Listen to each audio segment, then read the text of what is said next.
Buenas tardes, licenciada. Buenas tardes, gusto saludarlos. Buenas tardes, licenciada. Muy buenas tardes, licenciada. Buenas tardes, gusto de Buenas tardes, Ligda. oírlos. Buenas tardes, ¿cómo está, Diana? Muy bien, bienvenidos. Entonces, vamos a trabajar un poco lo que se trata con respecto a la segunda unidad. Yo ya les había mostrado a ustedes el programa, creo que lo tienen ahí en el tablón, ya lo vimos. Entonces quisiera que sacaran su programa y vieran que vamos a ver la segunda unidad ya, ¿verdad? Con la primera, pues más o menos ya finalizamos y vamos a empezar la segunda unidad con las corrientes filosóficas, pero fundamentalmente vamos a ver el día de hoy y mañana probablemente el análisis de los elementos de una definición del derecho, ¿verdad? Luego dice, y el problema de asumir una única postura sin tomar en cuenta las críticas a cada corriente. Y 3, explicación y fundamento de una definición o concepción del derecho. Y luego, después de esos puntos, continuamos con el 2.4, que son características generales de las diversas corrientes. Una es el justnaturalismo, la otra corriente es el positivismo jurídico, la otra seguimos con sociologismo jurídico, luego con justmarxismo, y en el 2.5 se encuentra el estructuralismo, las corrientes contemporáneas. Y dentro de ellas se encuentra el estructuralismo, el realismo jurídico y la escuela semiótica.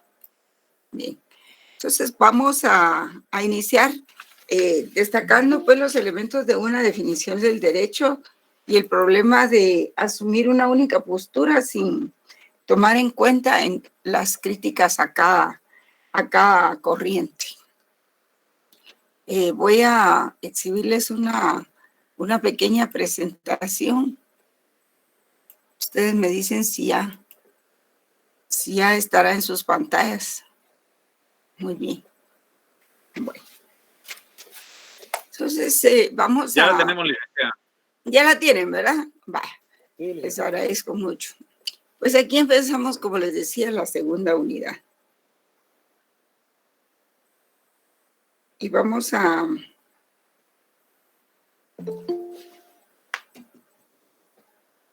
iniciar el punto. Lo que pasa es que hay que darle ingreso.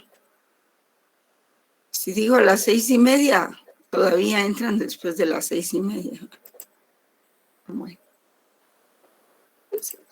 Empezamos con este desagregado de reglas para elaborar una definición. Este tema, jóvenes, es para que ustedes vean que una definición del derecho no basta, sino que es necesario, digamos, desde un punto de vista filosófico del derecho, pues ese es nuestro trabajo, ¿verdad? Como parte de la filosofía del derecho, precisamente ahondar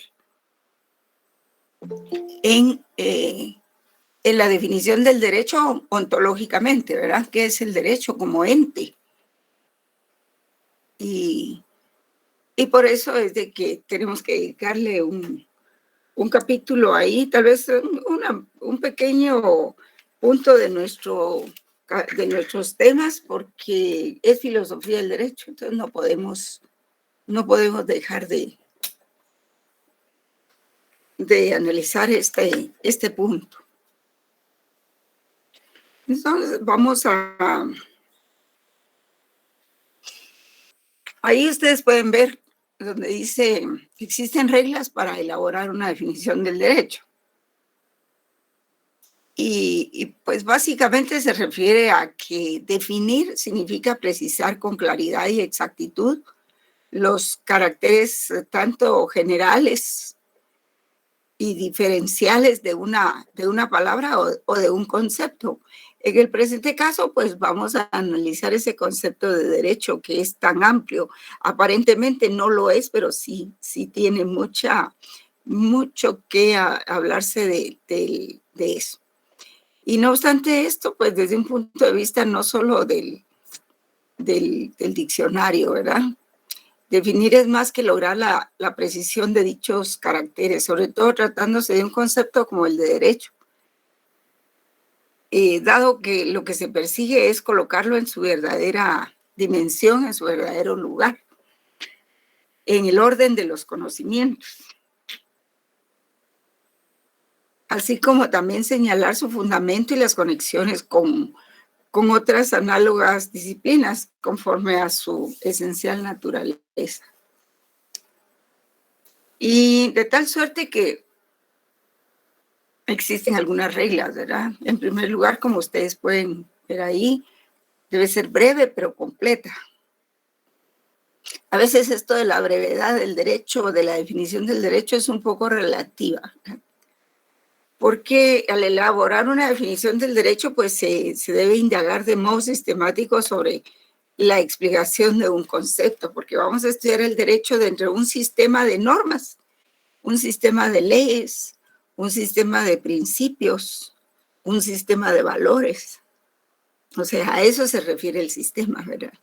Elaborar una definición del derecho debe establecerse o indagarse de modo sistemático sobre la explicación del concepto.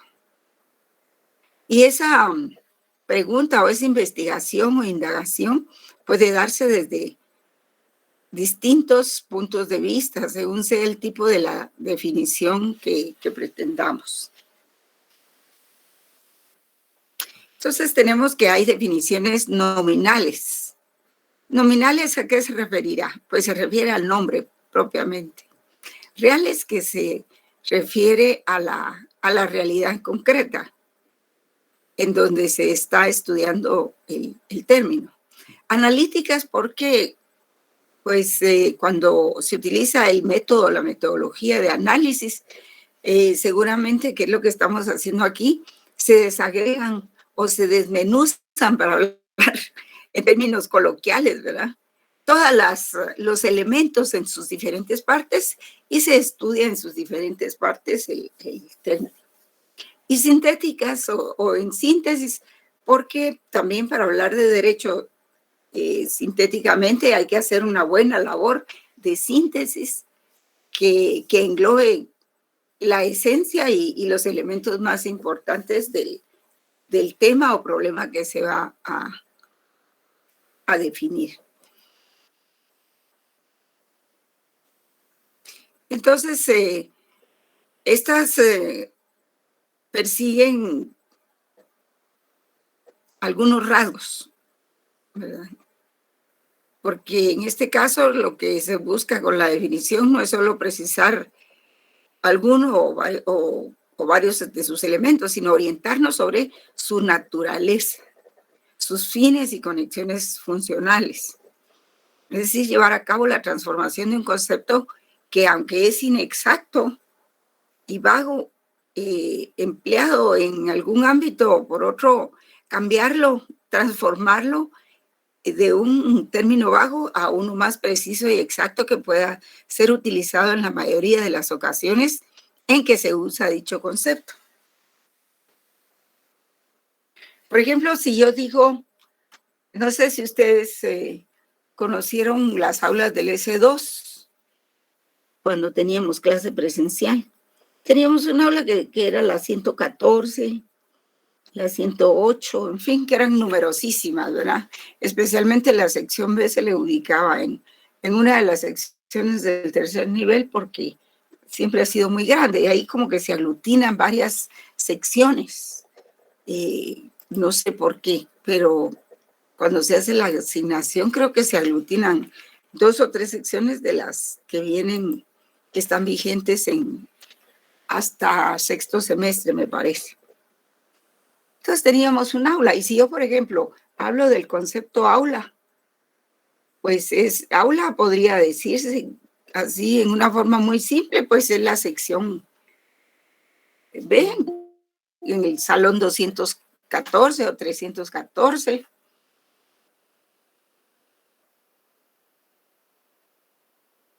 Ahí que tienen pizarrón y esa es su esencia. No, su esencia es la noción que se...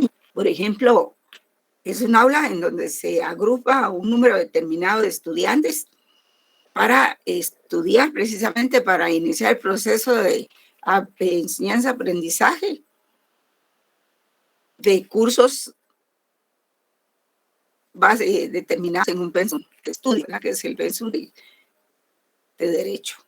Así entonces tenemos la connotación de la dinámica humana, o sea, es un grupo de alumnos, tienen una categoría que se les conoce como alumna de la Facultad de Ciencias Sociales de la USAC, de tal semestre, en tal sección, pero tal vez eso sería forma. Lo importante es que se da una dinámica entre alumnos y docentes, la parte esencial. Lo demás, ¿qué sección es? ¿Qué número de aula es? Y todo eso, eso es forma. Lo que nos interesa es el contenido del concepto de aula. Entonces, otros nos mencionan el concepto de aula. ¿En qué estamos pensando? No estamos pensando en una sala o en una recepción, ¿verdad? Estamos pensando en que es un aula donde van a grupos de estudiantes, habrá un docente, pero habrá una dinámica que se llama docencia, que no es una conferencia, no es una exposición nada más eventual, sino que es un proceso académico que tiene horarios, en fin. Entonces, todas secciones de último, pues responden a la esencia de lo que conocemos como aula. Pues así sucede con el derecho. Entonces, dice, lo que se busca es que la definición debe ser breve pero completa, debe ser clara. Lo definido no debe entrar en la definición y debe omitirse el sentido negativo. De preferencia hay que describir los conceptos de manera afirmativa, ¿verdad? Y debe indicar los atributos esenciales del objeto. Yo en este momento, pues, haciendo un símil con el concepto de aula, pues, que les es familiar, cité varios elementos esenciales. Entonces, para poder transformar ese concepto vago en un concepto un poco más preciso, ¿verdad? Que se pueda utilizar en las clases no solo de filosofía, en las clases, ¿verdad? En general, para alcanzar ese objetivo, porque de lo que se trata este tema es de abrirles un poco a ustedes el horizonte, la panorámica, sobre que no alcanza la definición que ustedes aprendieron al inicio de su carrera, sino que el concepto de derecho tiene muchas más connotaciones. Entonces, la definición del derecho pues ha de establecer la precisión de varios aspectos, ¿verdad? Por ejemplo, ¿en qué ámbito del conocimiento se presenta? ¿Cuál es su fundamento racional? ¿Y cuáles son los rasgos característicos que determinan sus conexiones y sus diferencias?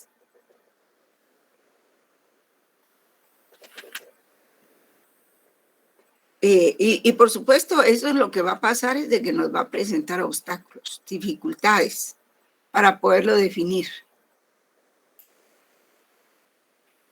La definición del derecho pues implica la indagación se busca una explicación de un concepto desde ángulos distintos según el tipo de definición pretendida. Estoy repitiendo aquí conforme a la Filmina. Hay definiciones nominales que son solo el nombre. Hay reales que son definiciones que están en un contexto socioeconómico o un contexto académico. Las hay analíticas y sintéticas que persiguen rasgos distintivos del concepto, tales como su nombre o su forma de existencia o sus contenidos. Fíjense cuántas variantes hay ahí, ¿verdad? De la palabra derecho, del concepto de derecho. Si queremos definir solo el nombre, pues podemos decir es una disciplina jurídica que que estudia las normas imperoatributivas del derecho, coercitivas, ¿verdad? Y que tiene como finalidad buscar la la paz o la armonía en la interacción de los seres humanos. Fíjense que solo el concepto como nombre podría implicar eso. Pero también hay otros aspectos, su forma de existencia y sus contenidos, que eso ya también tiene un devenir histórico. Es necesario llevar a cabo la transformación de un concepto vago e inexacto a otro preciso y exacto que pueda ser utilizado en la mayoría de ocasiones. Y se debe tener presente que la palabra derecho puede tener diferentes significados. Entonces, algunas de las dificultades han sido planteadas por jurisconsultos y han llegado a conclusiones muy, muy interesantes. Por ejemplo, el doctor García Maínez, él hace un análisis del concepto el doctor Eduardo García Maínez hace un análisis del concepto de derecho, cómo le hacemos y de las dificultades para definir el derecho. Y dice pues que presenta singulares dificultades. Y así piensan la mayoría de los autores que han abordado el tema. García Maínez señala con una pregunta, pues primero pregunta, ¿qué es el derecho? Y eso es lo que el estudioso se pregunta. Cuando nosotros estamos asomándonos a la ciencia jurídica, pues lo primero que hacemos es esa pregunta, ¿verdad? ¿Qué es el derecho? Y ese es un problema que no es fácil de determinar. Y incluso los autores que lo han abordado, pues no han conseguido ponerse de acuerdo ni en el género próximo ni en la diferencia específica del concepto, lo que explica el número increíble de definiciones. Pero además, la anarquía en esta materia, porque nosotros oímos o presenciamos el conocimiento empírico, el que todos utilizan. Y todo el mundo habla de derecho. ¿Quién no habla de derecho?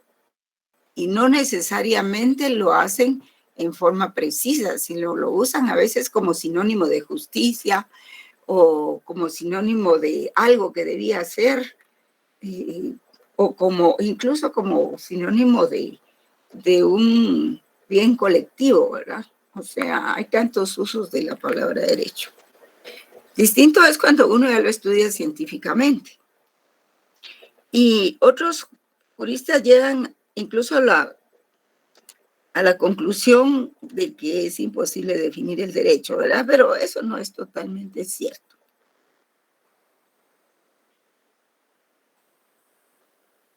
Sin embargo, pues esa postura de que es difícil, no es posible asignar al derecho un género próximo ni una diferencia específica, pues esa postura no puede mantenerse en pie porque parte del presupuesto de que solo existe un único sistema para encontrar la definición de algo, ignorando, como afirma el filósofo Vallado Berrón, que no todos los objetos del conocimiento, y entre ellos el derecho, pueden definirse por igual procedimiento.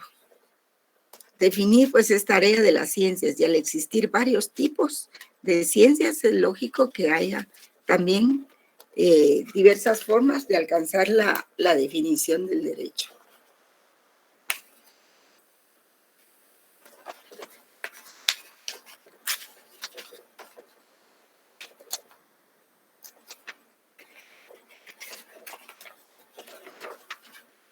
Ahí pueden ver ustedes en la filmina. Nos vamos adelantando a las explicaciones con las filminas. Y dice, la palabra derecho no tiene un carácter unívoco. Y lo vamos a ver más adelante. ¿Qué quiere decir unívoco? Que no tiene un solo significado, sino que tiene varios, ¿verdad? Aquí dice varios significados en el lenguaje cotidiano. Tiene varios significados en el lenguaje cotidiano y en el propiamente jurídico. Perdón, y en el propiamente jurídico no se refiere a una misma situación. Una cosa, por ejemplo, es el derecho como disciplina y otra como fenómeno social.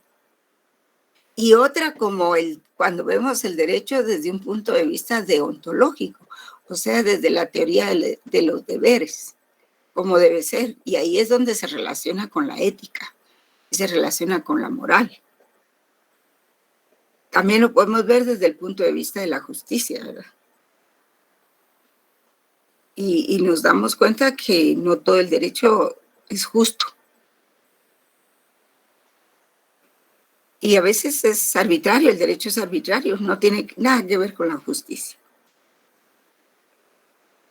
Entonces esas dificultades con que se topan los juristas para definir el derecho son múltiples, ¿verdad?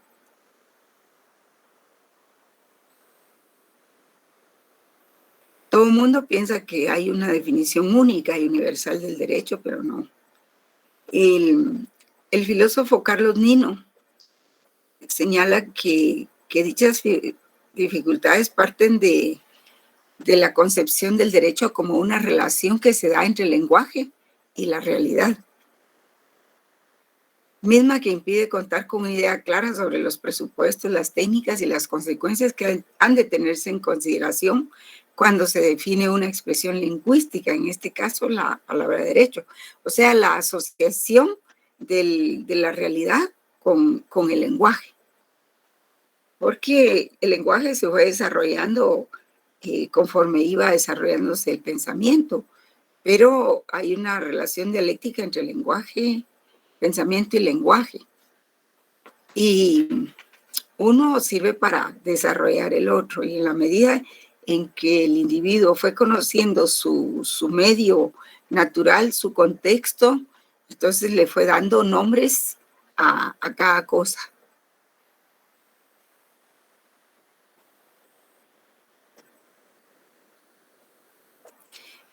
Pero no obstante, la relación entre lenguaje y realidad es necesaria, porque ¿de dónde se obtienen los nombres de las cosas, de los fenómenos y de todo lo demás? Pues de la realidad. Entonces, aunque se diga que eso provoca cierto caos en la definición o cierta imprecisión en el concepto de derecho, pero es algo que ocurrió en algún momento y va a seguir ocurriendo, la relación entre lenguaje y realidad. Por eso es que no lo podemos dejar por un lado. Al definir, se reconoce una realidad la cual no puede ni cambiarse ni crearse, pues los conceptos solo detectan aspectos esenciales de esa realidad, esencias que deben estar indisolublemente, ineludiblemente contenidas en esos conceptos. Y este enfoque se conoce como realismo verbal, o sea, lo que se habla en el lenguaje cotidiano, ¿verdad? En el conocimiento cotidiano.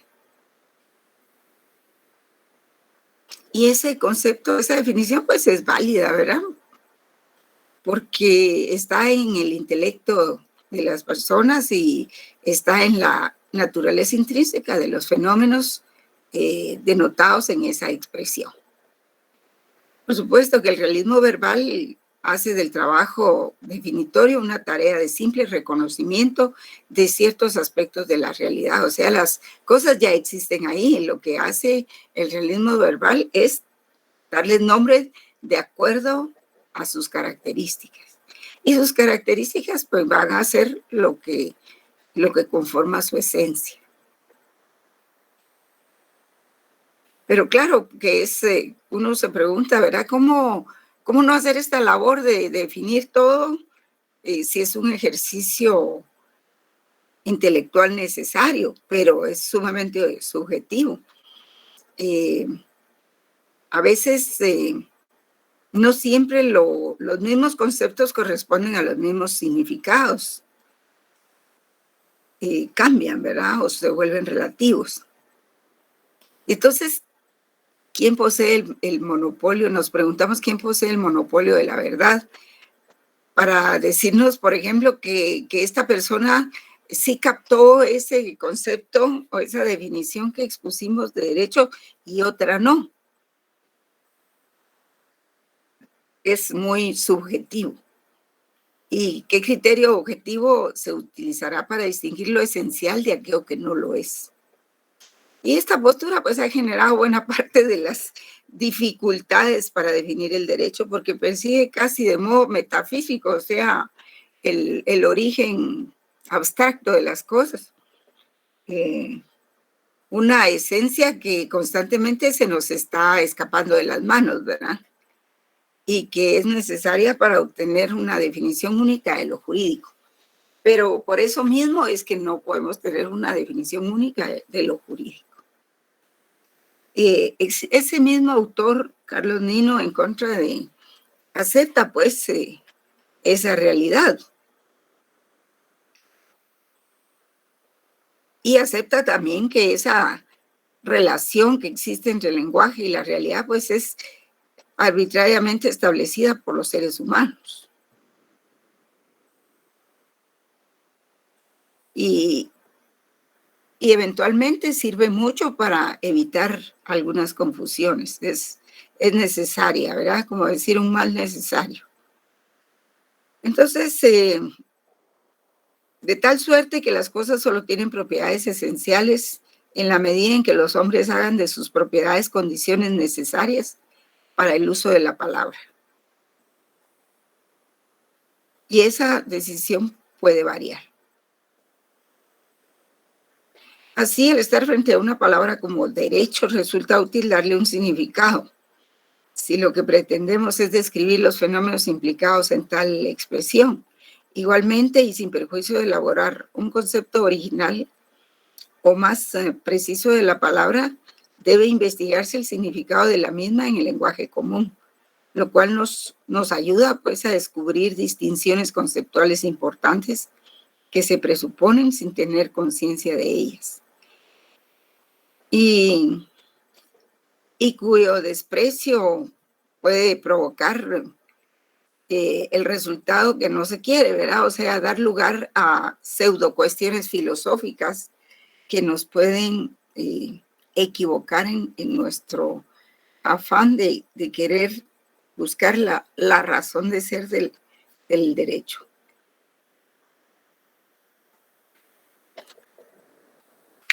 Un momentito, voy a ingresar a algunos alumnos que están por acá.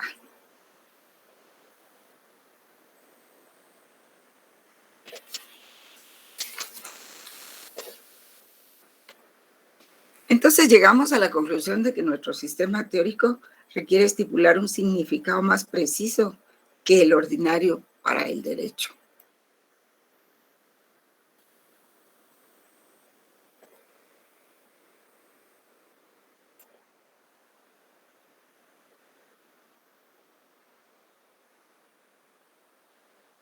Entonces cabe también agregar que a las anteriores dificultades que mencioné, existen dos más.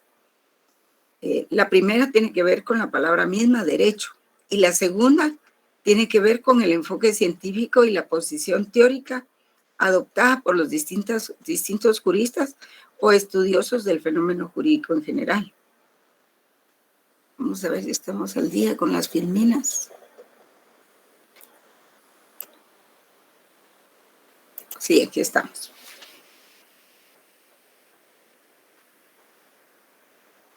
En cuanto a la primera dificultad que se mencionaba últimamente, que la mencionaba en cuanto a la palabra misma, derecho, o sea, el término propiamente, hay que tener en cuenta que la expresión derecho no posee una acepción única, sino que al contrario, implica varios significados entre sí, relacionados todos.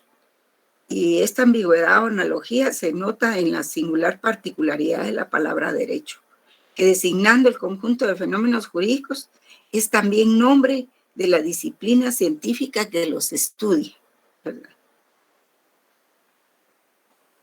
El concepto de derecho, por lo tanto, no tiene un carácter unívoco. Ahí lo dice la Filmina. Ya que su aplicación en el lenguaje cotidiano y en el propiamente jurídico no se refiere a una misma situación. Por ejemplo, una cosa es el derecho como disciplina y otra es el derecho como fenómeno social, que es estudiado por la disciplina que, para aumentar la confusión, ¿verdad?, utiliza el mismo nombre, derecho. Conviene también agregar otras en torno a esa dificultad, otros comentarios, ¿verdad? Por ejemplo, que la palabra derecho posee una fuerte carga emocional y se presenta de forma imprecisa en la realidad. Porque todos hablamos de la palabra derecho, abogados y no, toda la población, incluso en las manifestaciones, en los alegatos que tenemos o en cualquier conversación que no sea necesariamente científica. Entonces el derecho se relaciona, a veces se utiliza como sinónimo de libertad, de justicia, de igualdad, como del bien común. Y todo eso ustedes saben que corresponde a los valores en el derecho, pero porque nosotros lo estamos viendo desde la óptica de la teoría del conocimiento. Entonces el derecho se relaciona, es decir, el derecho tiende a veces, depende del contexto en el que se esté utilizando, tiende a veces a despertar emociones, a despertar críticas, entusiasmo, gritos o cosas así, ¿verdad? Es algo que nos mueve realmente la fibra. Entonces, el derecho se relaciona con todas esas ideas que suscitan la exaltación, sobre todo porque a estas se otorgan predicados dirigidos más a la persuasión, a mover la voluntad, ¿verdad? A recapacitar, a reflexionar, que al convencimiento. Más es, a veces, más es como una exhortativa o un regaño tal vez, y no una exhortativa. Entonces no es extraño que en una interlocución, ¿verdad? Cuando hay varios protagonistas que se están comunicando, se utilice la palabra derecho como sinónimo de justicia o de libertad. Por ejemplo, con sentidos perfectamente contrapuestos. En suma, la palabra derecho no se limita a describir propiedades o hechos, sino que también sirve para designar emociones. Es evidente que ciertas expresiones como no hay derecho, ustedes las han oído muchas veces, y yo también, es que no hay derecho que nos limiten el examen parcial, por ejemplo. No hay derecho que nos limiten la inscripción o la asignación extemporánea. En fin, así se utiliza también. Entonces, en ese caso estamos dando a entender más que la inexistencia de una norma jurídica, más que la ilegalidad o la injusticia, la creencia o inexistencia de una norma jurídica, más que todo eso, es la creencia que despierta en nosotros la injusticia de un acto, que es lo que se quiere decir, ¿verdad? Realmente. Pero a veces la emoción es lo que cuenta en ese momento, independientemente de que el significado no sea el mismo. En muchos casos incluso sentimos o creemos que algo es injusto, aunque no sepamos explicar racionalmente por qué. Lo cierto es que la expresión derecho inspira o evoca emociones relacionadas con valores o intereses que nos resultan importantes. Y como ya dijimos, ¿verdad? En el uso cotidiano, dicha expresión implica ideas como justicia, libertad, seguridad, orden, que también están dotadas de una fuerte carga emotiva y tienen que ver, según ya se dijo, con el valor de lo jurídico. Por otro lado, pues la palabra derecho es sí, cierto que es vaga, dado que no en todos los casos, según estudiaremos más adelante, se presenta con aquellas propiedades que se le asignan como necesarias. Por ejemplo, la coacción. La coacción es una característica propia de la norma jurídica y es lo que la hace distinguirse de las normas morales, de las normas convencionales y todas las demás. Eso lo estudiamos desde nuestro primer curso de Derecho, que se llama Introducción al Derecho.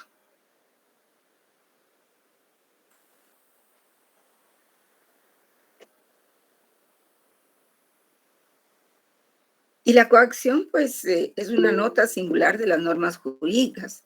Sin embargo, hay normas jurídicas que en los distintos sistemas de derecho carecen de la coacción. Esas normas son imperfectas, o se les dice imperfectas, pues, porque no tienen coacción. Y aun cuando estén contempladas en un ordenamiento jurídico, no son legítimamente jurídicas por carecer de coacción o sanción expresa. O sea, esto es una pregunta. Esas normas imperfectas, aun cuando estén en un ordenamiento jurídico, no son legítimamente normas jurídicas por carecer de esa característica de coacción o sanción expresa.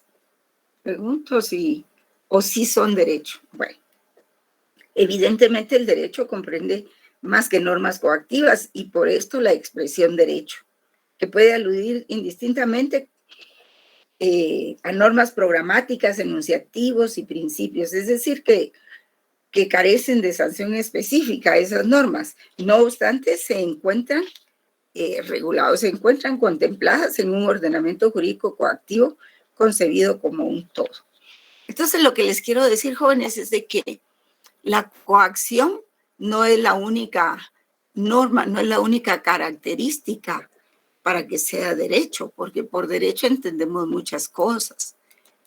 Por ejemplo, hay normas que no necesariamente tienen coacción, sin embargo, forman parte del derecho, como por ejemplo, están las normas constitucionales, que no tienen una coacción dentro de su texto. Y hay otro tipo de normas. Y en este sentido es importante hacer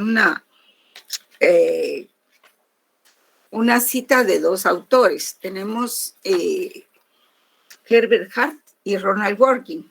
Voy a tratar de exhibirles un pequeño video sobre lo que dice Hart acerca de las normas. Pero así en síntesis, él desarrolla la idea de que los sistemas jurídicos están constituidos por diversas clases de normas. Unas son primarias y otras secundarias, y cuya unión y estructura es precisamente la que distingue al derecho de otros sistemas normativos.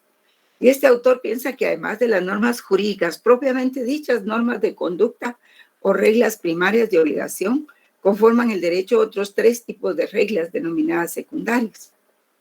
La unión e interacción de estas con las que identifican a los sistemas jurídicos denotan sus características propias. Las reglas secundarias cumplen con la tarea de identificar a las reglas o normas primarias de obligación. La principal de aquellas es la denominada regla de reconocimiento, que podría definirse como el criterio utilizado por funcionarios y particulares para identificar el derecho. Dicho criterio, dice Hart, en los sistemas jurídicos modernos incluyen, por ejemplo, una constitución escrita, por ejemplo, nuestra constitución política. También las normas sancionadas por una legislatura, o sea, las normas ordinarias provenientes de los organismos legislativos, y los precedentes judiciales, ¿verdad? Los precedentes y la jurisprudencia. Pero Hart también identifica como reglas secundarias a las reglas de cambio, que establecen los procedimientos de creación, modificación y derogación de las normas. Y a las reglas de adjudicación, generalmente en los procedimientos judiciales, ¿verdad? Que establecen los procedimientos para los casos o los supuestos de violación e interpretación de las normas. En suma, concluye nuestro autor dice que si bien el derecho está formado por normas coactivas de conducta principalmente, ni todas prescriben necesariamente una conducta como las que confieren poderes o atribuyen derechos, ni todas son coactivas como las reglas de cambio y adjudicación. Ustedes saben que cuando se habla de adjudicación se está refiriendo a los casos judiciales, ¿verdad? Dworkin, por su parte, considera que el derecho no es solo un sistema de normas, sino de principios. Es decir, cartas de triunfo social que son jerárquicamente superiores. ¿Y qué son estas cartas de triunfo social? Son, por ejemplo, la Declaración Universal de los Derechos Humanos, la Declaración Universal de los Derechos del Hombre y del Ciudadano. O sea, ese tipo de declaraciones que han sido conseguidas después de unos grandes enfrentamientos, después de guerras, de mucha sangre que ha corrido. Entonces se han obtenido esos documentos que se denominan, que son de principios propiamente. son cartas de triunfo, se les denomina, de triunfo social. Por ejemplo, cuando se dio la Revolución Francesa, pues ahí eso tenía su base filosófica, que era los derechos del hombre y del ciudadano. Y eso fue lo que sirvió como fundamento para crear la ONU, la Organización de Naciones Unidas, ¿verdad? Esas declaraciones son sus cartas constitutivas. Entonces, eso también es derecho, jóvenes, también es derecho. No, el derecho no es solo un sistema de normas, sino también de principios, dice. Y ahí se incluyen estas cartas de triunfo social, que por supuesto son jerárquicamente superiores a todas las constituciones y por lo tanto se imponen a otras demandas jurídicas, políticas o éticas con las que pudieran entrar en conflicto. Estos principios son desarrollados por las sociedades y los profesionales del derecho a lo largo de la historia. Eso es histórico. Así indica textualmente el propio Dworkin: cuando los juristas razonan o disputan acerca de derechos y obligaciones legales, particularmente en esos casos dificultosos, donde los problemas que se les plantean a propósito de esos conceptos parecen más agudos, hacen uso de pautas que no funcionan como normas jurídicas, sino en calidad de principios, directrices o normas de otra clase. Entonces, como pueden ver ustedes, el derecho es un todo de contenido complejo, como dice la Filmina ahí. Y no quiere decir que hay que salir del encasillamiento de que derecho es toda norma jurídico coactiva. No, el derecho es mucho más que eso. Y respecto de la segunda dificultad reconocida para definir el derecho, a que se refería Hart, cuando él dice el enfoque científico y la posición teórica, pues es necesario hacer algunas reflexiones. Podemos deducir que toda vez que lo jurídico abarca distintos ámbitos de la vida social, es lógico que su estudio se ocupe de distintas ciencias sociales, porque en todas las ciencias está el derecho, en todas. Y como lo es también deducir que a cada ciencia social importará un aspecto especial de lo jurídico. Por lo tanto, el enfoque de la sociología, por ejemplo, la antropología o la historia aplicadas a los fenómenos jurídicos, pues propiciará o dará lugar a sus respectivas definiciones, predicando ya sea el enfoque sociológico, antropológico o histórico respectivamente, ¿verdad? Como la citamos. Y van a variar las definiciones en cada una. ¿Será que hay variaciones? Pues por supuesto que va a haber variaciones, claro que va a haber variaciones. No es lo mismo el derecho definido desde el punto de vista sociológico que antropológico o histórico. Entonces, por eso es que a ciertas ciencias, por ejemplo, se les pone el apellido jurídico, ¿verdad? Se dice sociología jurídica, antropología jurídica. Y la postura teórica es asimismo también determinante y también condicionará el contenido de la definición. ¿Por qué? ¿Por qué? Por supuesto que la condiciona, porque cada ciencia social comprende diferentes corrientes de pensamiento, distintas posiciones teóricas que no son otra cosa que construcciones intelectuales que pretenden explicar desde sus hipótesis el fenómeno o fenómenos de que se ocupan, utilizando para eso pues los presupuestos similares, análogos y hasta contrapuestos. Al igual que como sucede con la ciencia jurídica, la sociología, la antropología y la psicología, que implican múltiples posturas teóricas que en función de sus propios presupuestos teóricos definirán, en este caso, el derecho. Muchas de esas definiciones coincidirán en algunos rasgos o van a diferir diametralmente según veremos en ocasiones, en ejemplos posteriores que vamos a citar más adelante. De tal suerte que no solo es el enfoque científico, sino es la postura teórica, porque cada postura pondera más algunos aspectos que otros.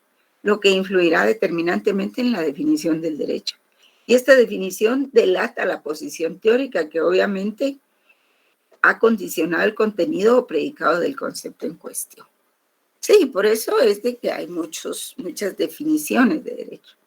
Yo les preguntaba en los primeros días que empezamos a trabajar sobre cuál era el concepto del derecho, si creían que existía un solo concepto, una sola definición. Por eso les hice la pregunta al principio. Entonces no podemos dejar de mencionar que el origen de la gran diversidad de definiciones del derecho dentro del derecho está estrechamente relacionada con la postura teórica adoptada por el expositor de cada definición. Y ello se debe a que las distintas doctrinas que estudian el fenómeno jurídico analizan uno o varios aspectos, para ellas principales de su manifestación. O sea, para ellas hay que algunos aspectos se manifiestan con mayor realce y otros no. Y puede suceder también que estas doctrinas enfoquen ciertos aspectos de ese mismo fenómeno que les parezcan los más importantes o esenciales. La raíz de esta, digamos, de esta situación o de este disentimiento se debe a que se han propuesto nociones del derecho que resaltan un aspecto del mismo y niegan o por lo menos disminuyen la importancia de los demás. El porqué de esta unilateralidad de los puntos de vista hay que buscarlo en las filosofías defendidas por los juristas. Por ejemplo, cuando uno habla de Hans Kelsen, Hans Kelsen, ¿quién hizo la pirámide de las normas jurídicas, jóvenes?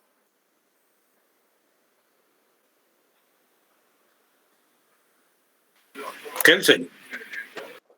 Kelsen la hizo, ¿verdad? Les recuerdo esa figura porque todos la conocemos y es de lo primero que se nos dice en derecho. Pues él afirmaba, él es un gran teórico del derecho, ¿verdad? Por supuesto, y ha aportado mucho como jurista, pero él decía, eventualmente al derecho hay que despojarlo de todas las ramas y de todas las ataduras que tiene con otras ciencias. El derecho hay que verlo propiamente puro, y de ahí que él conformó su teoría pura del derecho. No sé si ustedes han oído hablar de eso, teoría pura del derecho. O sea que él decía que el derecho no hay que verlo relacionado con aspectos sociológicos, ni con aspectos filosóficos, ni con aspectos de otro tipo. Pues hay que ver solo el puro derecho. Pero entonces la crítica que se le hacía era, bueno, y el derecho, si no se le puede colocar o asociar con la justicia, entonces ¿cómo queda? Entonces no sería derecho. Y esa fue la gran crítica que a él, pues creo que le llegó mucho, ¿verdad? Porque no hay nada que esté aislado. Y el derecho sin la justicia no es derecho, pues. Porque si el derecho persigue el bienestar o vivir en armonía de los seres humanos, pues eso es algo que en lo que la justicia como valor no puede faltar, ¿verdad? Entonces, algunos mencionan más unos aspectos y otros mencionan más algunos otros, ¿verdad? Depende del enfoque. Entonces, la diversidad de las definiciones del derecho desde la posición que sostiene una conexión necesaria entre lenguaje y realidad, como forzosa, la búsqueda de una sola definición, pues todo eso, o sea, todo eso puede generar un caos conceptual. Si uno quiere seguir solo una definición del derecho, no es posible. Entonces, lo que quiero, el mensaje que quiero dejarles con esta clase es de que ustedes amplíen su cabecita y que conozcan que la palabra derecho no tiene una sola connotación, ¿verdad? Y esto puede ser objeto de un caos conceptual, de un caos conceptual. Y eventualmente, si ese criterio se sostiene, pues podría ser una prueba de que la esencia del derecho nunca se puede conocer, ¿verdad? Como decían algunos filósofos o algunos juristas. Y todo eso, pues, es equivocado. Todo se muestra equivocado, dice Dworkin. Entonces resulta fácil explicar y justificar que cada escuela o ciencia analice el fenómeno jurídico desde las aristas que racionalmente le parezcan más trascendentes. Sin embargo, ello no significa que esas aristas sean las únicas importantes del derecho, o que esa posición sea excluyente o definitiva en relación con otras. Esta circunstancia denota que los logros científicos, tanto en las ciencias sociales como en las naturales, son producto de análisis constante y no dogmático de las distintas facetas de los problemas que los problemas plantean, procurando de este modo pequeñas o grandes contribuciones que permitirán alcanzar, más que verdades absolutas, posiciones superadoras de otras en la escala infinita del conocimiento humano. Entonces, lo que tienen que captar ustedes es que como abogados siempre estarán receptivos a otras corrientes que definan el derecho y que contemplen también como caracteres esenciales el concepto de derecho. Entonces, para llevar a cabo o tratar de hacer nuestra propia definición del derecho, partiremos de todo lo que se ha dicho antes, ¿verdad? Y ya se esbozó un concepto provisional que nos ha mostrado el fenómeno jurídico como una realidad que se manifiesta o presenta en diferentes formas o dimensiones, lo cual está corroborado no solo por la multiplicidad de puntos de vista desde los cuales se estudia el derecho, sino por la de significados a que alude, también en distintos ámbitos del conocimiento. Es decir, que el derecho, y de ahí buena parte de las dificultades de su comprensión y definición, no se manifiesta unívocamente. Aquí está, unívocamente, o sea, con un solo significado. No se manifiesta unívocamente ni en lo terminológico ni en lo epistemológico, ya que su naturaleza es variada y compleja. Aquí tienen ustedes también algunos otros significados. Entonces, el derecho es un todo de contenido complejo, ¿verdad? El derecho se manifiesta como un todo multidimensional. Vamos a llegar a eso. Entonces, el error en el análisis y la aprehensión del derecho ha consistido en querer reducir el fenómeno jurídico a una sola de sus facetas, por el solo hecho de que en realidad así aparece. Es decir, lo que la realidad nos presenta como fenómeno único se expresa por su contenido complejo de forma multidimensional. Por aquí teníamos lo multidimensional. Creo que es esta, ¿verdad? ¿O no? Licenciada. Sí, esta es. Licenciada, buenas noches. Disculpe que la interrumpa. Sí, no hay problema. Tenía una duda. Yo me recuerdo que usted nos había dicho que estaba el libro del exordio a la filosofía del derecho. Pero, Sí. perdone que le pregunté esto, pero ¿por qué página vamos? Es que para llevar el Es que ese no usted... es un libro, digamos, de base del curso. Se utiliza una parte nada más. Digamos que usted se va a Tiene que leer el índice. No, pero esto no está contemplado en el libro del doctor Luis César López Perm. Ah, muy bien. Sí, es que Sino lo que está contemplado en ese libro es todo lo que hemos visto anteriormente, todo lo que es la teoría del conocimiento, lo que es epistemología, lo que es doxa, ontología, deontología, todas esas definiciones hasta el día de ayer que vimos, está en en el texto del doctor Luis César López Perm. Esta parte no está. Es el concepto de derecho. Para servirle. Muchas gracias, licenciada, perdone. Tal vez se lo pueden encontrar más en Máximo Pacheco, ¿verdad? Lean la separata que les envié. Sí. Gracias, licenciada. Hay otras personas que también preguntan. ¿Sí? Hay una No sé si quiere que le lea a una persona que lo colocó en el chat. A ver, Herbert, solo Herbert, permítame terminar el punto y ahorita sí. les atiendo, ¿sí? Entonces, Muy bien, gracias, para que licenciada. no me quede así como A medias, incompleto, ¿verdad? tiene razón, licenciada, muchas gracias. Entonces, decía yo que el error en el análisis en el análisis del derecho ha consistido en querer reducir el fenómeno jurídico a una sola de sus facetas, por el solo hecho de que en la realidad así aparece, ¿verdad? Es decir, no todo lo muestran como yo les estoy diciendo en este momento así, porque nadie habla, o mucha gente no habla de que hay principios que no son coactivos y que también son derechos. Nadie habla tampoco de las declaraciones internacionales de derechos humanos, ¿verdad?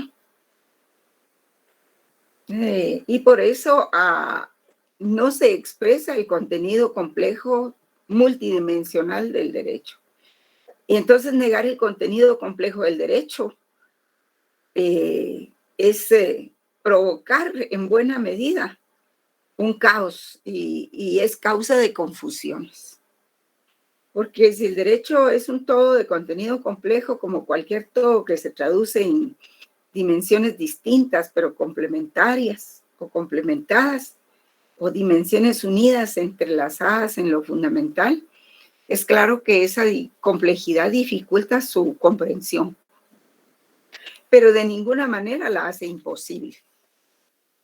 Si discriminamos con cuidado los datos que nos aporta el lenguaje común, el conocimiento empírico y provisional, puede concluirse que el derecho se manifiesta como un todo multidimensional, o sea, muchas dimensiones, y muy complejo, del que se advierten tres aspectos distintos y complementarios. Aquí tienen ustedes tres aspectos distintos pero complementarios. Por ejemplo, o tales como hecho social, que lo estudia el sociologismo jurídico, como norma jurídica, que es la dogmática jurídica propiamente, el estudio de la norma. Pero cuando digo dogmática no me refiero a los cánones, al derecho canónico, ni nada de eso. Se llama dogmática jurídica el estudio de las normas, porque se estudian así en forma estática, ¿verdad? Y el significado que se tenga es el que va a tener siempre. Y el valor también, ¿verdad? Desde el punto de vista de las ciencias políticas y que viene a ser más o menos como una política jurídica. Pero, digamos, creo que hasta ahora ustedes han visto el derecho así, en esta forma, ¿verdad? Como norma jurídica. Ese es el conocimiento. Filosóficamente hablando, nosotros sabemos que existen otras dimensiones del derecho, que se pueden resumir en estas tres, pero hay muchas más. Como hecho social, sociologismo jurídico, y como valor o teoría de los valores. Vamos a ver aquí, entonces, el derecho puede enfocarse, ¿verdad?, en como ciencia sistemática, como sistemática jurídica, que es el estudio de los preceptos jurídicos vigentes en un lugar y en un tiempo determinados, como la doctrina del orden positivo. Como arte, pues es la técnica jurídica propiamente, el arte de la interpretación y aplicación del derecho. Y como filosofía jurídica, pues el estudio del derecho en sus elementos universales investiga qué es el derecho y qué vale el derecho también. Y aquí tienen otras definiciones del diccionario de la lengua española, del latín direitus, que se relaciona con la palabra derecho. Este adjetivo directo, pues es como calificar lo que dice sin detenerse en puntos intermedios. Otro adjetivo justo, legítimo, también que tiene mucho que ver con el derecho. Ahora la palabra jus no se cree que tiene un origen romano, pero no se está seguro, es un término muy antiguo. ¿Cuál es su origen, verdad? Y también tiene una representación simbólica desde hace muchos siglos, ¿verdad? En los primeros siglos de la era cristiana se representaba como una balanza, ¿verdad? De dos pesos y un fiel en medio. Buenas noches, Sara. Y esa es la representación más antigua del derecho. Bien, entonces si gustan platicamos. Buenas noches. Ay, ya se fue el tiempo. Licenciada, buenas noches. Bueno, vamos en lo que ingresamos a los compañeros. Sí, se me escucha ahí, Vamos a licenciada. hablar Sí, sí. ahorita Mire, qué pena un poquito hablarle ahorita, pero ya de nos lo toca que el es siguiente curso. Tengo una cabalmente, pregunta algo así rapidita. me decía el compañero, Aparte aquí saqué de las que es el diapositivas que decreto usted ha 37-2016, presentado en las diferentes clases en que hemos donde tenido y precisamente de están los las materiales, de reformas, los libros que usted nos están recomendó, las como fue el exordio, reformas filosofía para a la estudiar, ley de la ¿usted superintendencia de nos va a administración compartir algún otro tributaria. El de Máximo material? Entonces, Pacheco. yo les pedí. Le pregunto porque me imagino que todo esto pues, que usted está explicando va a ser objeto de evaluación para el primer parcial y sí es bastante contenido, ¿verdad? Entonces, Pero no es de memoria, compañero, no es de memoria. sí, entonces mi pregunta más que todo radicaba en si tenemos que estudiar bien las diapositivas o lo que usted nos ha explicado o todo eso, porque sí es bastante contenido, ¿verdad? Sí, entiendo que estén inquietos, por supuesto que sí. Yo les voy a proporcionar algunos materiales. Es que he tenido un problema con mi scan, pero voy a enviarles algunos materiales que, por supuesto, contienen estos temas, ¿verdad? Así es. Gracias, de que les voy licenciada. a enviar materiales de acuerdo a lo que contempla el primer examen parcial. Y si no, pues les digo, esto es para el primer parcial y esto para el segundo parcial. Siempre es saludable que ustedes hagan su propia investigación en Internet, porque los temas están bien claros en el programa. Ahí no hay pierde. Y por supuesto, con mucho gusto, yo les voy a enviar algunos otros documentos. Esta semana lo voy a hacer. Esta semana se los ofrezco. Y entonces, como tenemos la clase de mañana, pues todavía podemos platicar de los materiales. Muy bien. Bien, jóvenes. Muchas gracias, licenciada. Buenas noches, licenciada. Hasta luego, qué gusto. Feliz noche, licenciada. Muchas gracias. Buenas